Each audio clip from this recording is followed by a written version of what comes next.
बिस्मिल्लाहिर्रहमानिर्रहीम। इय्याका नअबुदु व इय्याका नस्तईन। मेरे पाकिस्तानियों, मैंने आप सबको आगाह किया कि पाकिस्तान में हमारी हुकूमत हटाई गई एक बहुत बड़ी बैरूनी साजिश के तहत। मैंने कौम के सामने मुरासला रखा। मैंने चीफ जस्टिस को वो भिजवाया, पहले स्पीकर को, फिर चीफ जस्टिस को, पाकिस्तान के प्रेसिडेंट को। मैंने नेशनल सिक्योरिटी काउंसिल में रखा। सबको हमने बताया कि ये मुरासले में वाज़े तौर पे एक बैरूनी मुल्क साजिश पाकिस्तान की जमहूरियत के ख़िलाफ़, पाकिस्तान की गवर्नमेंट के ख़िलाफ़ बाहर से साजिश की गई और जिसके अंदर मुलव्विस थे हमारे मुल्क के मीर जाफ़र और मीर सादेक। पहले में इसको लोगों ने माना नहीं। हमारे बड़े सहाफ़ी थे, उन्होंने कहा झूठ है। ये जो मौजूदा प्राइम मिनिस्टर है इसने कहा ये झूठ है। इनके बाकी ऑपोजिशन लीडर्स ने बात नहीं मानी। बाद में वो सब साबित हो गई। मुरासला अब सब दूसरी नेशनल सिक्योरिटी काउंसिल में सब मान गए कि ये वाकई मुरासला है। अब आज एक वीडियो निकली है और वीडियो निकली है अमेरिका की दिफाई तज्जिया निगार की। थिंक टैंक की वो लीड करती हैं और डिफेंस की थिंक टैंक। और वो क्या कह रही हैं, वो उन्होंने इसको आगे वजाहत की।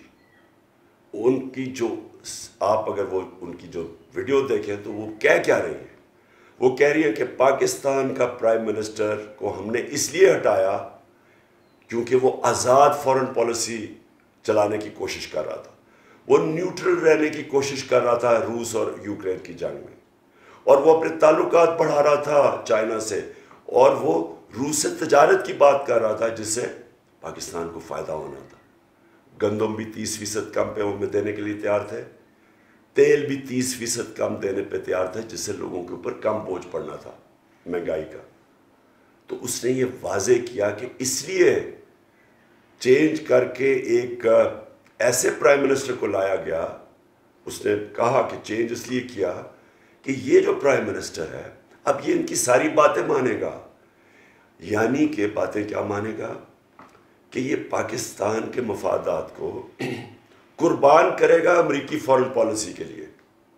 सो ये न्यूट्रल भी नहीं रह सकेंगे आप, इनको उसका हिस्सा बनना पड़ेगा। इनको चाइना से भी महदूद करने पड़ेंगे अपने ताल्लुकात, और रूस से कोई तजारत नहीं करेंगे। तो ये एक एजेंडा पे आए हैं। इसको ये कहते हैं साजिश की वजह से इसको ऊपर बैठाया गया एक करप्ट तरीन आदमी को, जिसके ख़ानदान के ऊपर 40 अरब रुपए के केसेस है। जो मैंने कल वाइट पेपर दिया है, नैब के अंदर केसेस है, इनके FI में केसेस है, और कन्विक्शंस भी हो चुकी हैं इस 40 अरब में। इनको इसलिए लाया गया कि अब ये सारी इनकी बातें मानेंगे, और बातें मानेंगे पाकिस्तान के हमारे मफादात के ख़िलाफ़। जिस तरह के वॉर ऑन टेरर में पाकिस्तान ने उस पर शिरकत की जब अमेरिका ने धमकी दी। अमेरिका की जंग में हमने शिरकत करके 80,000 अपने लोगों को कुर्बान किया, मुल्क की तबाही की, कबायली इलाके की तबाही की। हमें 400 ड्रोन अटैक करवाए अपने लोगों पे। उससे पाकिस्तान को क्या फ़ायदा हुआ वो सब आप जानते हैं, लेकिन हमने सारा किया किसी और मुल्क के फ़ायदे के लिए। हम फिर उस तरफ जा रहे हैं, और इसीलिए ये रिजीम चेंज की गई थी।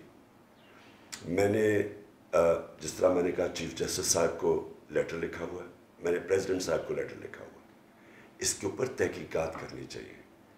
अगर हमने इस वक्त इस साजिश को एक्सपोज ना किया, इसमें एक कमीशन, एक ओपन हेयरिंग, मैं फिर से रिपीट करता हूँ, ओपन हेयरिंग होनी चाहिए सुप्रीम कोर्ट के अंदर इस कमीशन की।